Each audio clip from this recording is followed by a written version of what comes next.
20 मिनिटे राहिलेले आहेत. करा तर बस. पण या मतदारसंघाने निश्चय केलेला आहे की आपला भाऊ आपण दिल्लीत पाठवायचा ठरवलं ना तुम्ही. ही निवडणूक फार महत्वाची ठरत चाललेली आहे. जे मी देशात पाहत आहे तेच चित्र मला मुंबईत दिसत आहे. जे परिवर्तनाचे वारे देशात वाहू लागलेले आहेत तेच महाराष्ट्रात आहेत, तेच मुंबईत आहेत.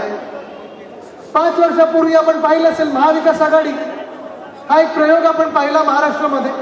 आपण काँग्रेस, राष्ट्रवादी काँग्रेस सगळे आपले मित्रपक्ष एकत्र आलो आणि या देशाच्या लोकशाहीसाठी, या देशाच्या संविधानासाठी आपण जे एकत्र आलो ते आपण एकत्र राहिलो आणि आपले मित्रपक्ष वाढत गेले. आज आपण पाहतोय देशात जी इंडिया आघाडी आहे ती एवढी मजबूत झालेली आहे की भाजपने जो नारा दिला होता पहिला की अब की बार 400 पार, तो नारा बदललेला आहे. उद्धव साहेबांनी जो नारा दिला दिल्लीत अब की बार भाजपा तडीपार, तोच नारा संपूर्ण देशात ऐकू येतो आहे. आणि मला पुन्हा एकदा आपल्याकडून ऐकू यायचं अब की बार तडीपार, अब की बार तडीपार. दुसरा माईक नका वापरू रे, कुठे खालतून येतो आवाज, मला लोकांचा आवाज ऐकायचा. अब की बार हा आवाज फार महत्वाचा आहे आणि हे खरं ठरत चाललंय. तुम्हाला सांगतो अगदी देशभरात जर आपण पाहिलं तर दक्षिण भारतात एक सुद्धा सीट भाजपला मिळत नाही म्हणजे नाही. ना तामिळनाडू मधून जिंकत आहे भाजप, ना केरळमधून जिंकत आहे, ना आंध्रमधून, ना तेलंगणामधून, ना कर्नाटकामधून. दक्षिण भारतातून साफ होत आहे आणि नॉर्थ मध्ये हाफ होत आहे. अशी भाजपची परिस्थिती झालेली आहे. पण ही परिस्थिती सगळीकडे होत असताना आज मी तुम्हाला विचारायला आलोय, तुम्ही कोणाला मतदान करणार? संजय भाऊना तुम्ही दिल्लीत पाठवणार की नाही? ते आता भाषण करत होते. संजय भाऊ सॉरी, तुमच्या भाषणाच्या मध्ये आलो मी, पण तुम्हाला भाषण करायला खूप वेळ दिल्लीत मिळणार आणि संसद भवनात मिळणार म्हणजे मिळणारी खात्री आहे. आणि तिथे गेल्यानंतर तुम्हाला गल्लीतले विषय, दिल्लीतले विषय, यासमोर जनतेचे विषय, जी मुंबई तुम्हाला आशीर्वाद देणार आहे, जो महाराष्ट्र तुम्हाला आशीर्वाद देणार आहे, मतदान करणार आहे, जिंकून देणार आहे. मुंबईमधून 6 ते 6 उमेदवार आपले महाविकास आघाडीचे दिल्लीत 20 मेला जाणार म्हणजे जाणार आहे, ठरवलं आपण.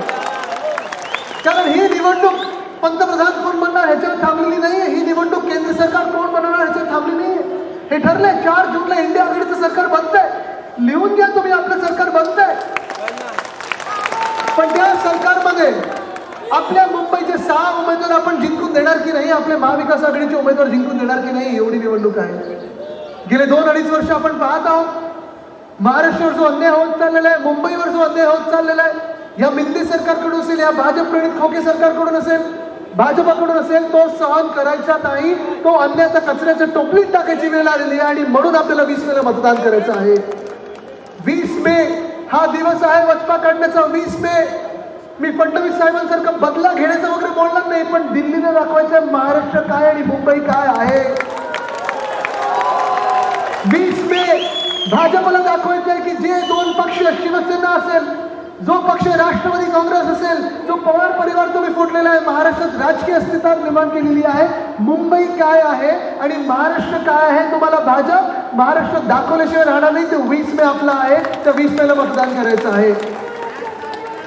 हे भाजपचे लोक बाहेरून येतात, भाजपचे लोक बाहेरून येतात आणि आपल्याला सांगतात असली सेना कोण, नकली सेना कोण.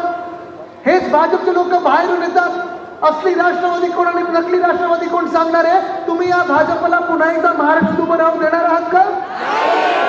अहो, अपमान करायचं तर किती करायचं. त्यांचे मोठे मोठे नेते येतात, आज आपल्याला ऑफर देतात की आमच्या सोबत या, पवार साहेब आम्हाला सोबत पाहिजे, उद्धव ठाकरे साहेब आम्हाला सोबत पाहिजे. पण 2-3 दिवसापूर्वीच याच नेत्यांनी पवार साहेबांना भटकती आत्मा म्हटलेलं होतं. मान्य आहे तुम्हाला हा अपमान? हा अपमान फक्त पवार साहेबांचा नाही, आपल्या सर्वांचा अपमान आहे, महाराष्ट्राचा अपमान आहे. मान्य आहे मान्य तुम्हाला? नाही होऊ शकत. हेच मोठे नेते भाजपचे, जी काही पदं त्यांच्याकडे असतील, पण उद्धव बाळासाहेब ठाकरे या व्यक्तीला नकली संतान बोललेले आहेत. हा अपमान तुम्ही सहन करून घेणार आहात का? अपमान तुम्ही सहन करून घेणार आहात का? कारण हा अपमान फक्त उद्धव बाळासाहेब ठाकरे ह्या व्यक्तीचा नाहीये, पण माझ्या आजोबांचा आहे, माझ्या आजीचा आहे, पूर्ण घराण्याचा आहे आणि संपूर्ण महाराष्ट्राचा अपमान आहे. त्या भाजपला दाखवायचं आहे ही महाराष्ट्राची माती काय आहे. हेच भाजपवाले बोलले होते की शिवसेना आणि उद्धव बाळासाहेब ठाकरे यांना माती दाखवू काय असतं, आसमान दाखवू काय असतं. आज बोलत आहे की आमच्या सोबत या, आज त्या भाजपला दाखवायचं आहे ही महाराष्ट्राची ताकद काय आहे. वाटलं होत आहे ना की आपल्याला इथे खोके देऊन विकत घ्यायला येतील. धन्यवाद. या साऊंड बंद करू ना. हो हो साऊंड बंद करू ना. आपण वरती या. वरती या. वरती या. वरती या.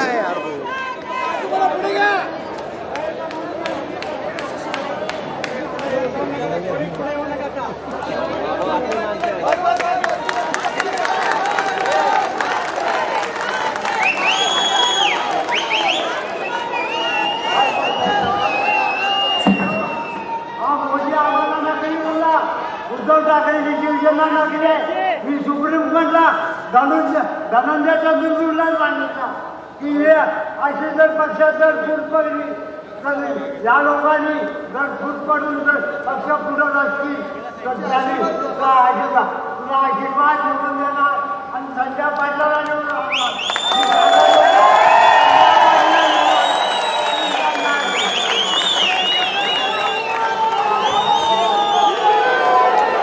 बघा, ही महाराष्ट्राची माणसं आहेत, ही मुंबई आहे.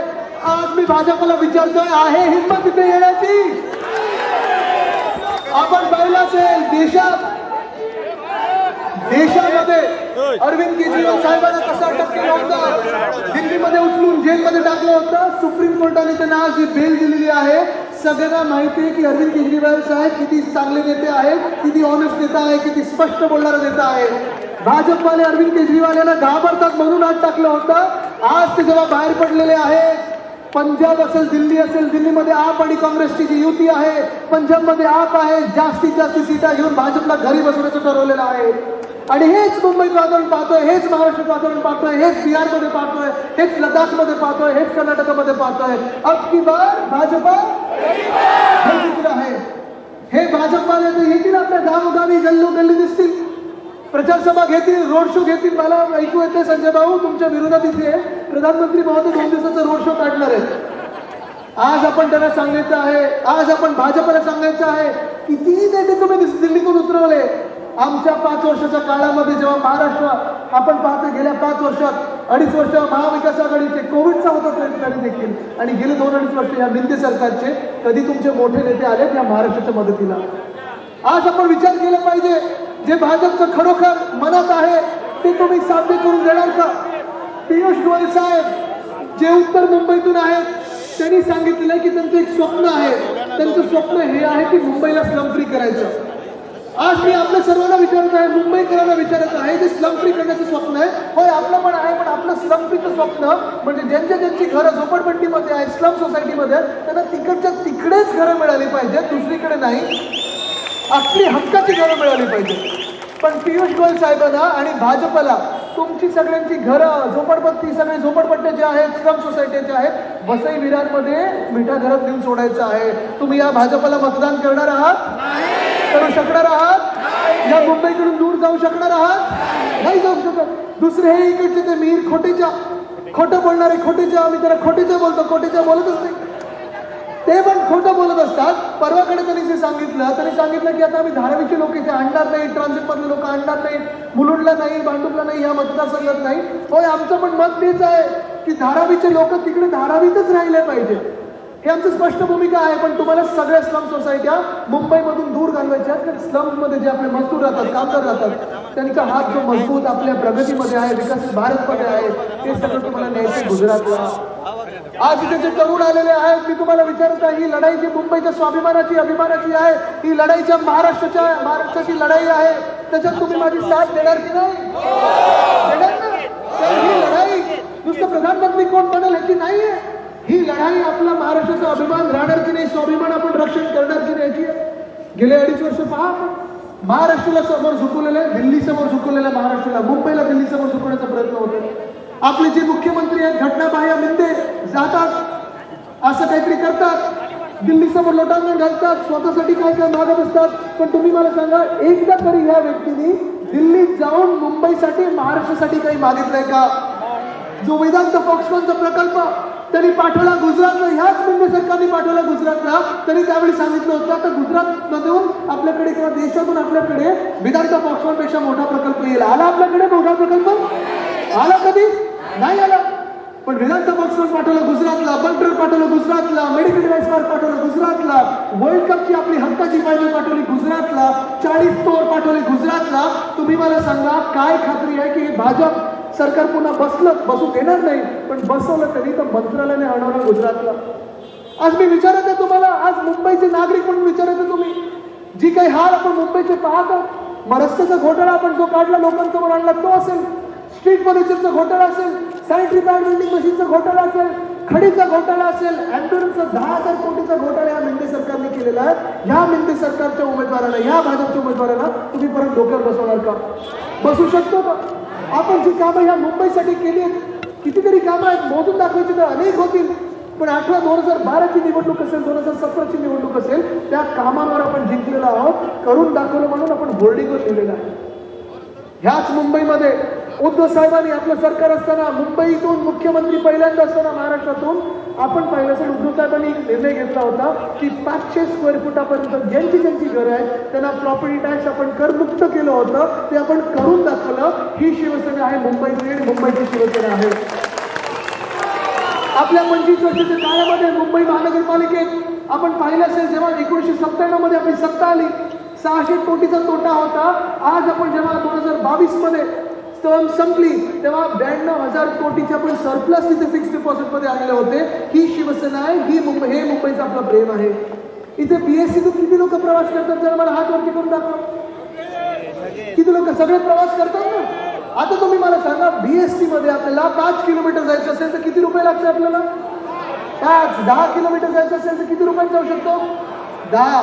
15 किलोमीटर जायचं असेल तर किती रुपयात जाऊ शकतो? 15. आणि 15 किलोमीटर जास्ती कुठेही जायचं असेल तर 20 रुपयात कुठून कुठेही जाऊ शकतो. आपण जेव्हा काम करत होतो, आपला हेतू होता, आपलं स्वप्न होतं की 2027 पर्यंत बीएसटी बस, 10,000 इलेक्ट्रिक बस आपल्या मुंबईच्या रस्त्यावर धावायच्या. पण आज आपण पाहतो हे मिंदे सरकार आपल्या डोक्यावर बसल्यानंतर, हेच भाजपचं सरकार डोक्यावर बसल्यानंतर की 3,500 बसेस पासून आज 3,000 बसेसवर आपण खालती आलेलो आहे. आणि ह्या बीएसटीचे जे दर आहेत, जगातले सर्वात परवडणारे दर आपल्या काळात असताना मिंदे सरकारला वाढवायचे आहेत. हे तुम्ही आज मान्य करणार की नाही? मुंबईकर म्हणून तुम्ही कधीतरी विचार करणार की नाही, जो मुंबईवर अत्याचार होत चाललेला आहे, तिथे तिथे अदानीची इलेक्ट्रिसिटी आहे, विजेचे दर वाढणार आहेत पुढच्या 10 दिवसात, प्रॉपर्टीचे दर वाढत चाललेले आहेत, बीएससीचे दर वाढत चाललेले आहेत, पाण्याचे दर वाढवतील. हे सगळं होत असताना आपण मला सांगा, आपण भाजपला मतदान करून मुंबईला मारणार की आज स्वाभिमानी आपण लढणारे लोक, महाविकास आघाडी म्हणून लढणारे लोक, शिवसेना उद्धव बाळासाहेब ठाकरे म्हणून लढणारे लोक, तुम्ही मशालीला मतदान करणार? तुम्ही कोणाला मतदान करणार? आज ही जी लढाई आहे, ही लढाई ठरवणार आहे की देशात संविधान राहणार की भाजपचं पुस्तक राहणार. ही लढाई हे ठरवणार आहे देशात लोकशाही राहणार की भाजपमधली अंतर्गत लोकशाही राहणार. तुम्ही कोणाच्या बाजूने राहणार? आज आपल्याला हा निर्णय घ्यायचा आहे. आज कदाचित जी 2024 ही जी आपण निवडणूक पाहतात, जर चुकून भाजपचं सरकार आपल्या डोक्यावर बसवलं गेलं, बहुमताचं सरकार बसवलं गेलं, तर हे लोकशाही संपवतील. आणि ज्या चीनच्या विरोधात हा शब्द काढत नाही, जे भाजपवाले चकार शब्द काढत नाही, त्याच चीनसारखी लोकशाही आणतील. म्हणजे भाजपमधली अंतर्गत लोकशाही मान्य आहे तुम्हाला? मान्य आहे तुम्हाला? नाही मान्य करू शकत. आज आपण पाहतो, आपण सगळे आंबेडकर प्रेमी जनता आहोत. डॉक्टर बाबासाहेब आंबेडकर जे महामानव आहेत, त्यांचं संविधान पाळतो. त्याच संविधानाविरोधात हे भाजप काम करत आहे. आणि हे आम्ही नाही बोलत आहे. भाजपचे 1, 2, 3, 4, 5, 10 उमेदवार बोललेले आहेत. अगदी पंकजाताई मुंडे देखील बोललेले आहेत की आम्हाला संविधान बदलायचं आहे. का संविधान बदलायचं? कारण भाजपला आरक्षणाचा विरोध आहे. भाजपला जे काही अधिकार, तो तुमचा आवाज आहे दिल्लीपर्यंत पोहोचणारा, त्याचा विरोध करतात भाजपा. त्यांना संविधान बदलायचं. तुम्ही संविधान बदलू देणार आहात का? संविधान बदलू देणार आहात का? आणि मग हा सगळा अंधार पसरत असताना मी तुम्हाला विचारत आहे, 10 मिनिटं मला टाका, किती राहिली? 2 मिनिटं राहिलेली आहेत. 10 मिनिटं राहिलीत का? ठीक आहे, चला. आज मी तुम्हाला विचारत आहे, तुम्ही कोणाच्या बाजूने उभे राहणार आहे? तुम्ही लोकशाहीच्या बाजूने उभे राहणार की भाजपच्या बाजूने उभे राहणार? तुम्ही संविधानाच्या बाजूने उभे राहणार की भाजपच्या बाजूने उभे राहणार? तुम्ही महाराष्ट्राच्या बाजूने उभे राहणार की भाजपच्या बाजूने उभे राहणार? तुम्ही आपल्या संजय भाऊच्या बाजूने उभे राहणार की भाजपसोबत उभे राहणार? तुम्ही ह्या मुंबई सोबत उभे राहणार की मुंबई लुटणार आहेत त्यांच्यासोबत उभे राहणार? आज जर आपल्याला या देशातला अंधार दूर करायचा असेल, आज जर आपल्याला मशाल पेटवायची असेल, तर मी आपल्या सर्वांना विनंती करतो की जरा टॉर्च तुमचे फोन मधले चालू करा. प्रत्येकाच्या फोन मध्ये जो टॉर्च आहे तो सुरू करा आणि जरा आजूबाजूला हलवा, टॉर्च हलवा, सगळ्यांना दाखवा. ही जी ताकद आहे ना, हीच ती ताकद आहे, ही जी ताकद आहे, ही मशालीची ताकद आहे, ही भाजपच्या त्या धोरणाविरुद्ध आहे जी तुम्हाला इथून मिठा घरामध्ये देणार आहे. ही ताकद जी आहे, हा जो प्रकाश आहे, ही त्या भाजपच्या विरोधात आहे जे संविधान मिटवायला निघालेले आहेत. हीच ती ताकद आहे, ही ताकद त्या भाजपच्या विरोधात आहे जे मुंबई संपायला निघालेले आहेत. ही जी ताकद आहे, हाच तो प्रकाश आहे, जी भाजप जे महाराष्ट्राच्या विरोधात महाराष्ट्र लुटायला निघाले त्यांच्या विरोधात ती ताकद आहे. आणि हीच ती ताकद आहे जी 20 वेळा संजय भाऊंसाठी मतदान करणार आहे. तुम्ही मला सांगा, जर संविधानाचं रक्षण करायचं असेल तर आपली निशाणी कुठची? लोकशाहीचं रक्षण करायचं असेल तर आपली निशाणी कुठची? जर आपल्या भूमिपुत्रांना न्याय हक्काचं रोजगार द्यायचा असेल तर आपली निशाणी कुठची? जर मुंबई लुटणाऱ्यांना जेलमध्ये बसवायचं असेल तर आपली निशाणी कुठची? जर महाराष्ट्राच्या तरुणांवर अन्याय करतायत त्यांच्या विरोधात लढायचं असेल तर आपली निशाणी कुठची? जे गॅस, डिझेल, पेट्रोल त्याची महागाई वाढवत आहे त्याच्या विरोधात लढायचं असेल तर आपली निशाणी कुठची? जे महिलांवर अत्याचार करत आहेत त्यांचा बलात्कार आपण पाहतो, रेवंडासारखे राक्षस करतात, त्यांना जेलमध्ये बसवायचं असेल तर आपली निशाणी कुठची? शेतकरी आत्महत्या करत आहेत, ते आत्महत्या थांबवायचे असतील तर निशाणी कुठची? तरुण भटकत आहेत, त्याला रोजगार हातात नाहीये, त्यांना जर थांबवायचं असेल तर आपली निशाणी कुठची? महाराष्ट्राचा अपमान करत असतील, जे महाराष्ट्राच्या नेत्यांना भटकते आत्मा बोलत असतील त्यांच्या विरोधात मतदान करायचं तर आपली निशाणी कुठची? संतान आपल्या नेत्यांना बोलत आहेत त्यांच्या विरोधात मतदान करायचं तर आपली निशाणी कुठची? 20 तारखेला आपल्याला जर इंडिया आघाडीला 4 जूनला तिथे केंद्र सरकारमध्ये बसवायचं असेल तर आपली निशाणी कुठची? आपला भाऊ संजय भाऊ दिल्लीत पाठवायचं असेल तर आपली निशाणी कुठची? आपली निशाणी कुठची? आपली निशाणी कुठची? आपली निशाणी कुठची? हीच मशाल, हीच विशाल, चिन्ह आहे मशाल, विशाल हे आपण ठरवलेलं आहे. ठरवलेलं आपण फक्त मशाल मशाल मशाल 20 तारखेला मतदान करायचं मशालीवर. संजय भाऊंची मशाल ही चिन्ह आपल्याला निवडायचं आहे. कारण देशात जो अंधकार पसरत आहे, जी हुकुमशाही पसरत आहे, त्याला थांबवायचं असेल तर आपली निशाणी कुठची? जय हिंद, जय महाराष्ट्र, वंदे मातरम.